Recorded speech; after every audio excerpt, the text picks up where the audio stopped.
Thank you. Madam Chair, I rise today to offer this critical bipartisan amendment that will allow United States researchers to study and examine the extraordinary promise shown by several Schedule I drugs that have been shown in treating critical diseases such as MDMA's success in veteran PTSD, psilocybin's promise in treatment-resistant depression, or ibogaine effectiveness in opioid and other drug addiction.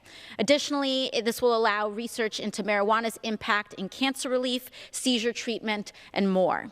This amendment strikes a war on drugs provision that prohibits any activity, quote, promoting the legalization of any drug included in Schedule I of the Controlled Substance Act. The problem with this provision is that it is so vague and broadly interpreted that it prevents scientists from researching, examining, and exploring avenues of treatment that could alleviate an enormous amount of suffering from medical conditions. And with that, I would like to yield 1 minute of my time to the gentleman. I thank the gentle lady for yielding. I'm proud to join my colleague, Congresswoman Ocasio-Cortez of New York, to support this life-saving amendment. We need legitimate, reliable research by universities and other institutions into the health benefits of cannabis and other substances. This amendment will allow credible research institutions to conduct research by removing layers of paperwork that serve as hurdles meant to block such research. As more Americans, including veterans, use cannabis and so-called magic mushrooms to manage or treat their pain or other health conditions, it's important that doctors have the necessary information on the possible benefits or not of these substances. Our brave men and women who served in Iraq and Afghanistan return home with many wounds, many of them invisible. Sadly, the current use of opioids to treat PTSD and other chronic pains has been effective and many times has led to addiction and even death. I've listened to veterans both in California and in my office here in Washington, D.C., who have called for additional research into cannabis. According to an Iraq-Afghanistan Veterans of America survey, more than 80% of their membership agree that cannabis should be legal for medical purposes, while 90% also support medical cannabis research. As a result, I introduced a bill to promote cannabis research, the VA Medical Cannabis Research Act. My partisan bill requires clinical research on the safety and effectiveness of medical cannabis in treating veterans. Likewise, this amendment will reduce barriers to research on cannabis and psychedelics. Since Denver and Oakland have decriminalized the use of certain psychedelics, this amendment is both timely and very necessary. And I urge my colleagues to pass this amendment. And with that, I yield back to the gentle lady. I'd like to reserve the balance of my time. The gentlewoman reserves. The gentleman from Maryland is recognized. Madam Chair, I rise to claim time in opposition to the amendment. The gentleman is recognized. Thank you, Madam Chair. Look, the bottom line is this is not the place, and this won't do what the offer and support of the amendment say it's going to do. Because the fact of the matter is that the DEA the DEA is the one that enforced the classification in Schedule I. This bill does nothing to do with the DEA. In fact, the problem with research and the problem with the difficulty in doing research does not lie in HHS. The problem lies in the fact that it is a Schedule I drug, and the appropriate way to deal with this is through an authorizing committee, as the gentleman from California suggests, with legislation that would allow more research, as has been suggested.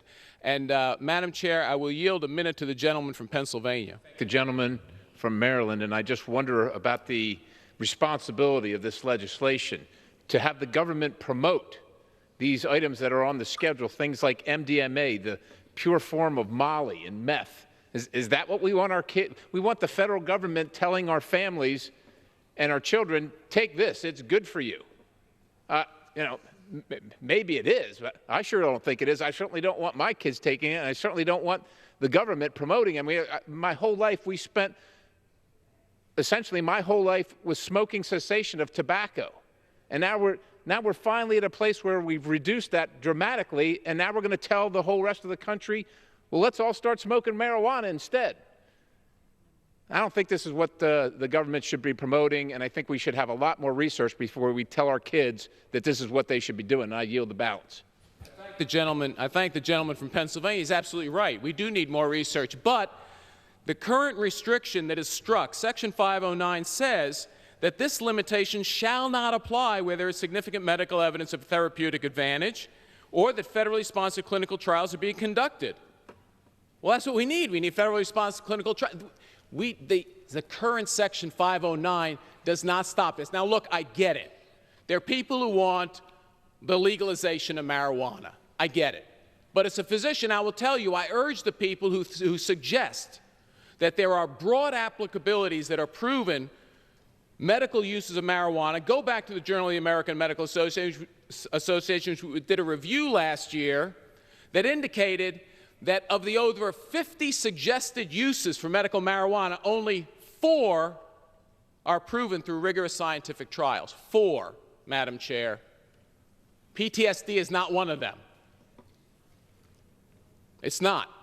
Treatment for opioid abuse is not one of them. In fact, Dr. Rita Volkow, the head of the National Institute of Drug Abuse, who I think knows more than probably anyone in this room about the subject, says that marijuana is an addictive drug that is dangerous, and recent research says that it induces psychoses in young people, serious major psychotic conditions. And we want to remove all the restrictions in the health part of the law? Madam Chair, I reserve the balance of my time.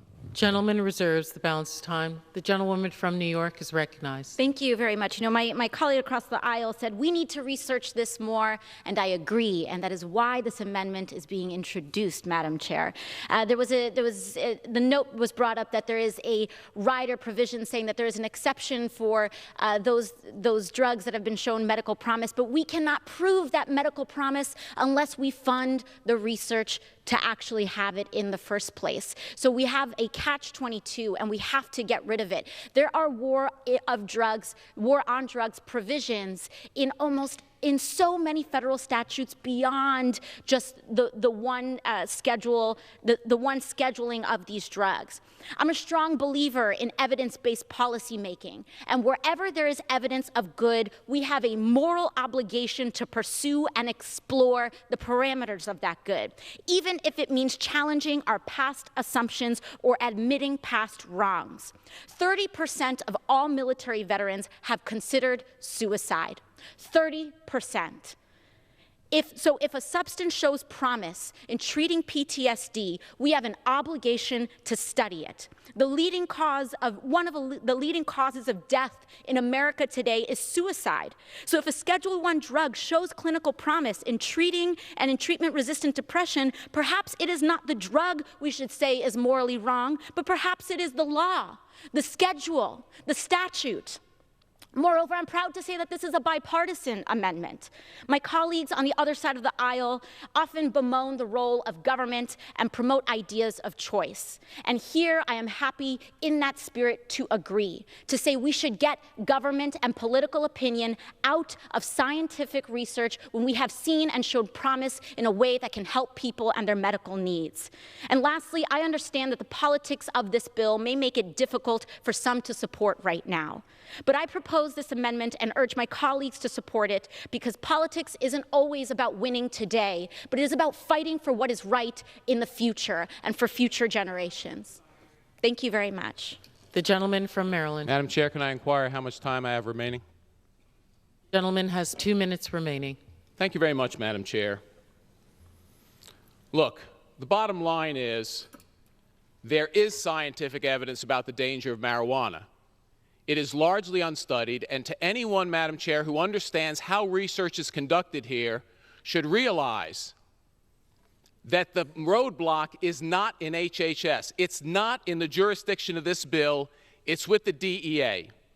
Because this does nothing to remove the scheduling with regards to how the DEA views marijuana. And Dr. Volkow, again, one of the world experts on addiction, it was brought up that maybe we can treat addiction with marijuana. She says absolutely not. This drug causes addiction. One seventh of the people who are addicted to opioids started with marijuana. It is a gateway drug. It is dangerous. And this amendment does nothing to deal with promoting research because the problem is not in HHS. The problem is in DEA. And Madam Chair, I've dealt with this. I've tried to deal with this problem. I've co-sponsored a bill that promotes research by a more broad approach to involve all the federal agencies that could hinder research in any way. This amendment does nothing to do it. This sends a bad signal because the gentleman from Pennsylvania suggested this says this isn't about marijuana. It's about every Schedule I drug. And there are very dangerous Schedule I drugs, Madam Chair. I yield back. Thank you, Madam Chair. My amendment would strike the requirement that at least $750 million of global health programs shall be made available for so-called family planning.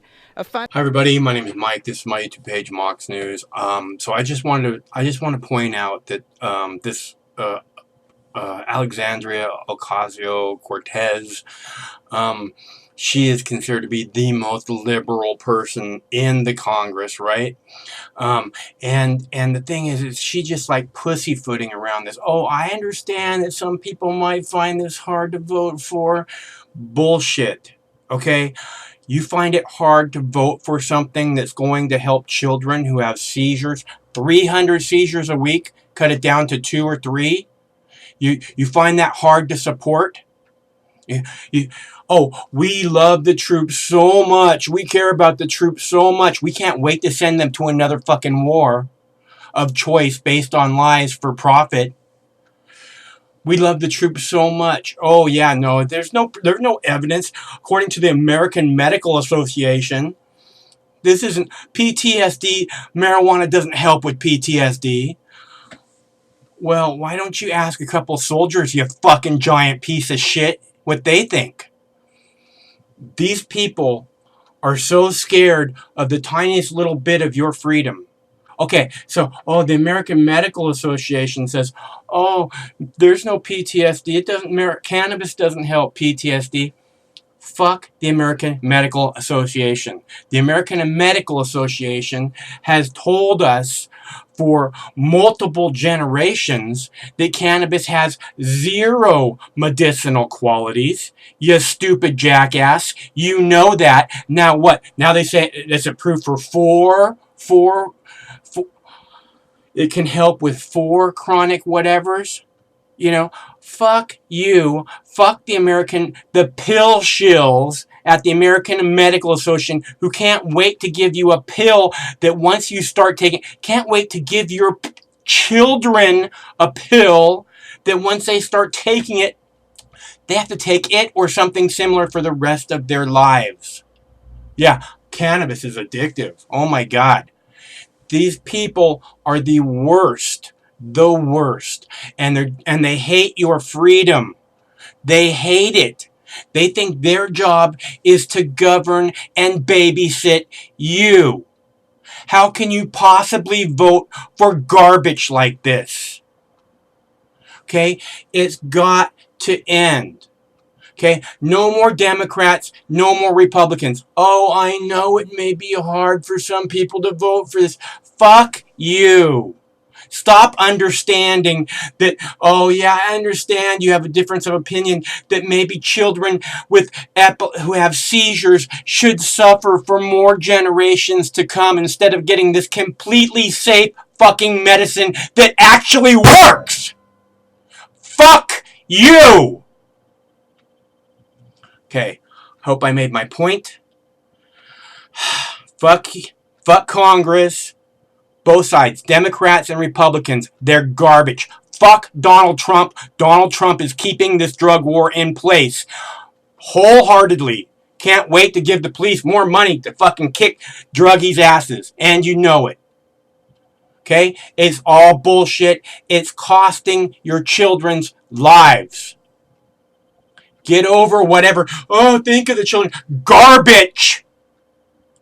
And fucking be adults. Address it as adults. Address it as people who are responsible and take care of business. And every once in a while want to relax and enjoy and forget about taking care of business. Because they should have that right as an adult in a free society. Mox News survives solely on contributions from good people like yourself. Contributions are extremely slow. Summer's always slow. I could really use some help. Thanks for tuning in. My name's Mike. One of these days, this drug war is going to end. Hopefully, Mox News will be there to celebrate that day with you, because that's going to be one hell of a party. Stay cool until that day. Well, let's all start smoking marijuana instead.